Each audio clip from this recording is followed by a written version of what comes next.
everybody. Thank you for joining me for another one-man review. Today I've got a brand new book. Just got it in the mail yesterday. Read it last night. Stray by Molly Mendoza. This is printed by Bohilgan Press, I think is how you pronounce it. I was really excited to get this book because I really enjoyed Molly Mendoza's Skip from No Brow Press. I did a publisher overview of No Brow that you can go back to in which I talk about this book. But this book has just awesome, it's like an interdimensional psychedelic travel with just really fantastic imaginative artwork and a whole bunch of different styles. So really stoked about Molly Mendoza as an artist. So when I saw that she had a new book coming out, grabbed it right away.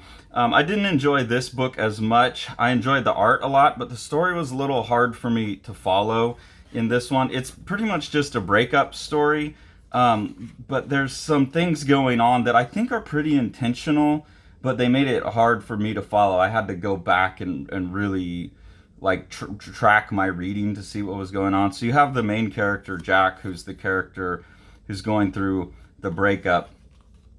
But the problem is there's like time skips, and people will like refer to each other by different names, and there's also use of like varying pronouns. So some characters will be she and then they, there. And so there's this like idea of morphing identity throughout it, which seems to be part of what's going on. But I don't know, maybe I'm just too old.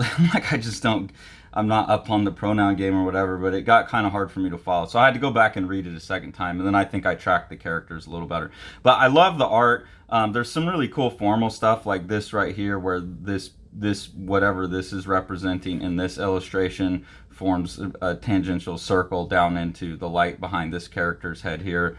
I believe this is Cody. This is Jack. So there's cool stuff like that. But there's like time shift things that are kind of like, when you really pay attention, are obvious, but like when you're just reading through, a little hard to follow. So like here's Jack again, but we've now gone back in time to remembering meeting Amelia, who then immediately starts getting called Amy. And so that, to me, I didn't make that connection right away. I had to go back and figure that out. But different haircut, like you're paying attention to the choker on the neck maybe to keep the character, but I really had to pay attention to all that kind of stuff. So it's subtle in a good way. It challenged me and it pushed me, but it was frustrating on a first read, more enlightening on a second read. And then you'll go back to like Jack talking here with Cody, and so it just kind of gets, the timeline gets mixed up. And I think that's part of what Molly Mendoza is doing on purpose, because she's talking about like longing and loss and memory and romance. And then there's a cat here that they call Stray, and here you can see you're calling Amy. And so it goes through their relationship. I don't want to give away the whole book because it's a new book. But there's more haircut changes, and like I said, some of the characters, they'll say, oh, she, and then all of a sudden they'll be saying they, them, their. So that kind of stuff just put up a barrier for me. But here you get another one of these things where the characters are crawling, and it's like all three characters. Stray, you don't have to be anyone but you. I love you. I should have listened more and been kind. You're wonderful just the way you are. So there's this idea of like shifting identity anyway, people trying to change who they are for other people. They're associating it with a stray cat, so I don't know if the cat's name is Stray or if it's a pet name or if it's both. But this page seems to sum up the book for me. So I think Molly Mendoza is doing what she wants. She's telling a story about like how your identity can get lost in a relationship, how like your sense of self can get consumed by someone else, and how people's identities change over time.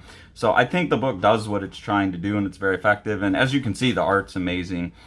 So I would recommend it, but just know that you got to go into it like with a more careful eye to these kinds of things. The transitions and stuff, I don't know, they're a little more challenging, but I appreciate that out of the book. So I'm probably gonna have to read it a couple more times to really think how I feel about the book, but that's good. I like work that challenges me, and it's good for me to try and get a grasp on. I think this is probably a really easy book for most of my students to read, because their conception of identity is more fluid, a fluid target all the time anyways.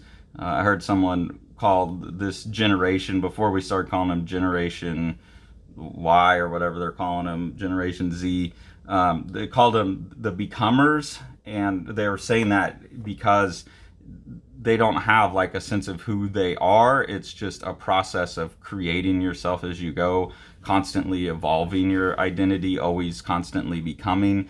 And I think this book is maybe the first best representation of that I've read. That's my sense of it, like the worldview that would lead to this kind of book. So it's an interesting book. I'm really, I guess, formulating my thoughts about it while I'm talking now, and enjoying it more as I try and review it. So yeah, I would definitely recommend this book, and then also really recommend Skip. I think Skip is just a fantastic, like bombastic book. Then also, if you haven't, make sure that you check out The Strange Death of Alex Raymond by myself and Dave Sim. We just recently got nominated for an Eisner Award, and fingers crossed in a month or so we can say it's an award-winning book. And then make sure that you check out the Kickstarter that Sean has up right now for Yokoyama Yuichi's Plaza. That's a really awesome book. We had an interview with the translator Ryan Holmberg that you can check out and see a preview of the book. And then Sean and I just announced yesterday that today that I'm filming it, we're going to be releasing the world's first AI illustrated comic book called The Abolition of Man, and that's going to be a 4-issue mini-series. That's a collaboration between myself and the Midjourney /Imagine prompt AI generator, and then Sean will be helping out doing some of the writing. And I think there's hopefully some other cool news related to that we can announce in the next month or so, but we'll see. So definitely keep an eye out. You can order it from previews now, The Abolition of Man. So a lot of cool stuff from Living the Line to check out. Thanks for following along. Take it away, Jack.